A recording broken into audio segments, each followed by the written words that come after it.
G'day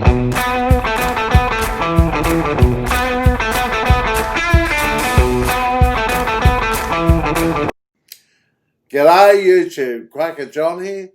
Today I have Alan with me to discuss the catalytic converter on the Vulcan S. G'day Alan. G'day John, g'day YouTube. Alan is a subscriber of the channel, a regular on live stream and a regular in the chat videos on my channel. Alan lives in Michigan, USA, and of course I'm in Brisbane, Australia. This is now the 8th chat video with Alan. Alan's chat videos have now become a feature of my channel. Thank you, Alan. No, thank you. I didn't realize it was that high, but okay. Now, Take your word. At the start of every chat video, Alan will give his background. Okay, so Alan, tell us a little bit about your maintenance background. Yeah, that's kind of as you know, John. I'm retired. But I spent 33 years, I guess I could say this, with the Dow Chemical Company. And my first 18 years with them was as a mechanic. I went through 3 years of intensive training, both in the classroom and then in the field with regards to everything that Dow Chemical had in their plants. They had several plants at the Los Angeles operations. And those plants, styron, epoxy, styrofoam, and others, and lots of different types of pumps, mechanical devices, air veying systems, hydraulics, all of that. So 18 years of that, along with some training in machine work and some training in welding. So the whole point was to become a well-rounded mechanic so that you could handle any problem or issue, troubleshoot anything within the plants, fix it, make repairs, whatever you had to do. So that's my background I had. Okay, so let's get started. Alan, is it legal to remove the catalytic converter?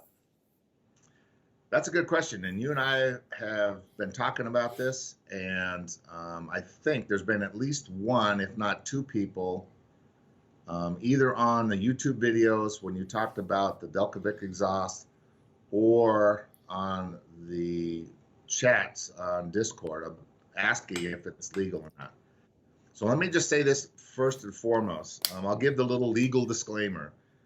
John and I make no claims that anything you do with your exhaust system on the Vulcan S is legal. No claims. That's just the legal thing. Don't use us as an example of you changed out the exhaust system and got busted and now it's our fault. That's not the case at all. What we've talked about is, do motorcycles have catalytics? Does the Vulcan S have a catalytic? Why is it there? And that kind of stuff. But is it legal to remove it? I only say this. I believe, and I think if you read the publications and whatnot, the catalytic converter is part of the emission system for the motorcycle. Probably any motorcycle, but for the Vulcan S, that the catalytic is part of that emission system. And I think they further say any tampering, any modifications, any of that kind of stuff with the emission systems is illegal. So to your point, to the specific question, is it illegal? Probably. What I'm going to really emphasize is people need to go to their state, province, country, the local regulations, and look them over, and then make a conscious decision for themselves as to whether or not they either modify the stock exhaust system and remove the catalytic or put some aftermarket exhaust system on it. Just know the rules before you go. That's the legals. So if you remove the catalytic converter, and most aftermarket exhausts don't have a catalytic converter, and you live in an area where there's annual emissions testing, how do you resolve that? Me personally, Michigan does not do that, and I don't believe in the United States. I'm not aware of any states that do emissions testing on motorcycles. There are states like California that do emissions testing on maybe New Jersey and New York, but they do emissions testing either annually or every other year. In order to get your registration for your car, you have to pass an emissions test. I don't believe anybody does that. But if you put an aftermarket exhaust specifically on your Vulcan S, generally speaking, I know for a fact that the Vulcan S stock system is all one piece. There's 4 bolts up on the header pipes where it comes out of the head itself, and there's a bolt underneath that holds the muffler. You undo those and the whole system comes off. Obviously you unplug the O2 sensor as well, but that's it. 4 bolts and you unplug the O2 sensor. You put your aftermarket system back on, basically the same way. You plug the O2, you'll take the O2 sensor off, the old exhaust, put in the new exhaust, plug it in, and away you go. So if you do have annual testing, it's merely a matter of taking one exhaust system off, putting a stock one back on, passing the test, and then going back the other way. If your particular province, city, state, country does the annual or semi-annual or biannual, I don't know, testing, that's what, if it were me and I wanted aftermarket exhaust, that's what I would do. But then it gets back to your question of, is that legal? Probably not. But do people get pulled over for not having a catalytic converter on their motorcycle? You and I discussed this. Generally speaking, nobody knows whether you have a catalytic in your bike or not. There's just no way of telling.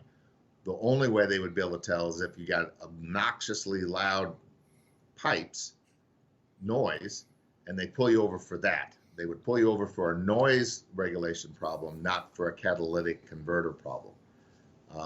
So that would be my only other thing, is that, you know, if you're putting an aftermarket exhaust on, know that, you know, depending on the loudness, which is one of the reasons why we do this, but I'll get into that later, you could get pulled over for the noise, which then would impact the catalytic converter, or however that works. You're going to find that out with your Mazzari when you get the stock one pulled off. So, okay, Alan, what can you tell us about the catalytic converter? the $65,064 million question. Catalytics. Why do we have them? Well, it's pretty simple, actually.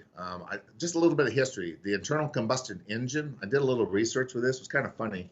I got some notes here. But anyway, I don't know if most people knew this or not, but Joseph Lenoir was the first one to get a patent here in the United States in 1860. So a long time ago, 1860, got a patent for an internal combustion engine. Yeah. Then obviously engineers and whatnot throughout the world started working with that stuff. And another guy, and I'm not good with my German, so please excuse me for that, but his name is Gottlieb, Gottllieb, Gottlieb Daimler. Daimler should ring bells because that's like Daimler, Mercedes-Benz. Anyway, Daimler, he has been recorded as being the first individual to put an internal combustion engine in a bicycle, basically, but made it a motorcycle. And that was back in 1883 or 1884, something like that. So it was quite a long time ago that motorcycles started going. Everybody knows about the Harley-Davidson story, the Indian story here in the States, big competitors back in the turn of the century, 1903, 4, 5. The Harley-Davidson boys, William Harley and Arthur Davidson. They were the first ones to open up a shop and actually start selling motorcycles, bicycles basically, with motors back in 1906, 1907. So motorcycles have been around, the internal combustion engine's been around, but in the, I'm going to say late 50s, early 60s, here in the United States, I don't know about the rest of the world, but here in the United States, they started to realize with the millions of cars on the road that something was going on with the air. The air was being polluted, and they needed to kind of research that and look at it and figure out what was going on.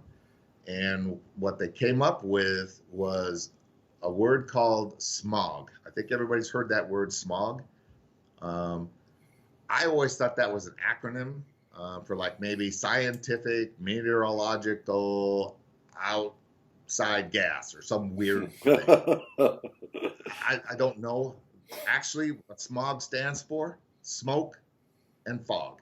It's just the combination of those two, smoke and fog. That's what they've done. That's how you come up with smog. But smog has since meant that there's a lot of particulates coming out of the exhaust systems from the internal combustion engine when you burn gasoline. So in order to get around all of that and to stop all of that, they started passing, in the United States anyway, they started passing laws and regulations. And by 1970, the first of those started taking place. And one of the first things they did with the gasoline was take tetraethyl lead out. Tetraethyl lead. Everybody calls it lead, but that was put in the gasolines back in the day to help with the valve and the lubrication of the valves and the heads and that kind of stuff. Well, they started taking that out. And then through the early 70s, they mandated it. And by 1975, catalytic converters were mandated on all cars. But in order to run a car with a catalytic converter, you couldn't put lead in it. Lead, tetraethyl lead, kills the catalytic converter, kills any of its properties or abilities to eliminate any of the bad emission particulates coming out of your exhaust. So unleaded gas became the big deal in the mid to late 70s. And here's a couple of little historical facts. 1980, the catalytic converter regulations started applying to motorcycles, and that is what effectively killed the two-stroke. Back in the day, we had two-strokes running on the streets, all kinds of them. By 1980, they were off the streets. They could not meet any of the emission standards at all. And the other thing is, which people may or may not know, is that in 1980, Kawasaki, with the KZ1000, was the first manufacturer that came out with computer-controlled fuel injection. They got away from the carbs. You could still buy a carbureted KZ1000, but it had to be the 1980 LTD. But the KZ1000 had fuel injection. It was not met with, people didn't understand that exactly, and it wasn't met with a whole lot of fanfare by the motorcycling press. But as they learned about it, they realized that doing electronic fuel injection and stuff was a much better deal as far as air-fuel ratios. You could manipulate it to get more, it's electronic. You could manipulate it to get more horsepower. So things became, and then you move forward, and the rest is history. Now, the catalytic itself was designed specifically to eliminate some of the bad characters in the exhaust of an internal combustion engine. So I think we all know gasoline basically is a hydrocarbon. You've got like about 8 carbon atoms and 18 hydrogen atoms, something like that. And if you burned it with pure oxygen, you get basically CO2 and water. Pretty not too bad results. However, in the real world, we don't use pure oxygen. We use the air we breathe, and the air we breathe is 21% oxygen, 79% nitrogen, basically. So you have a lot of other stuff in the air that's being combusted inside of that engine. So what you then get is unburnt hydrocarbons, you get nitrous oxides, you get sulfur oxides, you get a lot of different, carbon monoxide, a lot of different bad actors. And what the whole thing with the catalytic converter is to do is and I wrote this down, basically the inside, they're doing chemical reactions, but there's palladium, rhodium, and platinum inside a ceramic housing. So the exhaust gases are going through this myriad of honeycombs or glass beads or whatever of these heavy metals, and that continues to knock down all of the particulates. So about 90% of the bad parts of the internal combustion engine is reduced going out the tailpipe. So that is the whole point of the catalytic converter. They are in society now. All of us, I think, even in Australia, that they run unleaded gas. I don't think you can get leaded gas anywhere unless you're in airports. I think the aviation still uses some, but for cars, motorcycles on the streets, the rest of it, unleaded gas is the only way to go. And that's because, again, everything on the roads anyway, motorcycles, cars, have catalytics in them, and that's to reduce emissions. That's the whole point of that. They're heavy, they're restrictive, but that's the whole point. And I might add, part of the catalytic converter also acts as a muffler.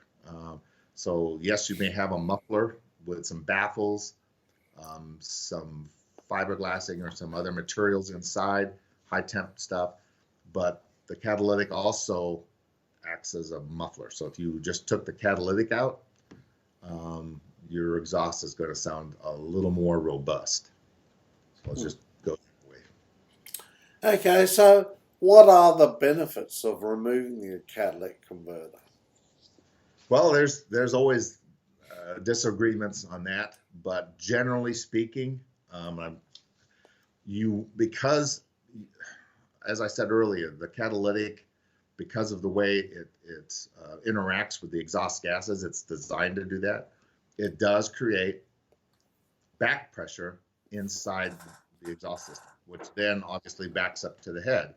So that back pressure, the engineers try and mitigate that the best they can, but it's still there.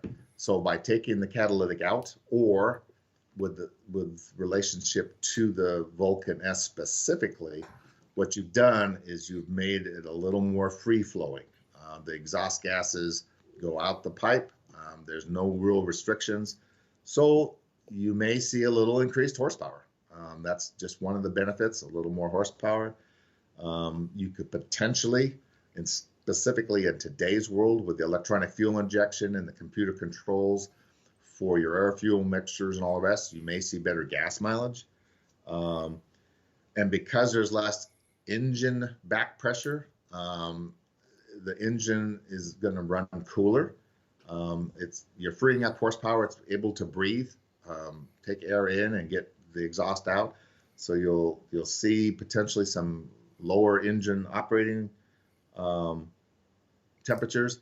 Obviously, without a catalytic, you do have more fuel, if you will, fuel options. You don't have to stay with unleaded. If you wanted to run high octane AV gas, aviation gas, you probably could. And you're not going to be restricted in any way, because obviously you can't do that with catalytics because it would destroy the catalytic, but you could run leaded gas if you wanted to do that, if you could find it. And as I said earlier, you're going to have a little more robust exhaust sound. Without that catalytic, now you just got a baffled muffler system, and the bike is going to sound a little more different. It's not going to be, right now, the stock Kawasaki, and I think that's why a lot of people go with aftermarket pipes, the stock Kawasaki Vulcan S, I've heard this, and it's kind of funny, and it makes sense, and John, it sounds like an angry sewing machine. There's not much sound being emitted from the stock exhaust. Okay. Well, Alan, thank you very much for your comments. If anyone would like to discuss any particular subject about the Vulcan S, leave a comment under the video and we will look into it. See you, mate. See ya, John. Take care, everybody. Thanks, Alan. Yep. Thanks for watching my video. If you enjoy my videos, subscribe to the channel. The Quacker John Vulcan S show is on every Friday night at 10 p.m. Brisbane, Australia time. You are most welcome to join in. You are most welcome to join the Quacker John chat room, and the link for your invitation to join the chat room is in the comments under the video.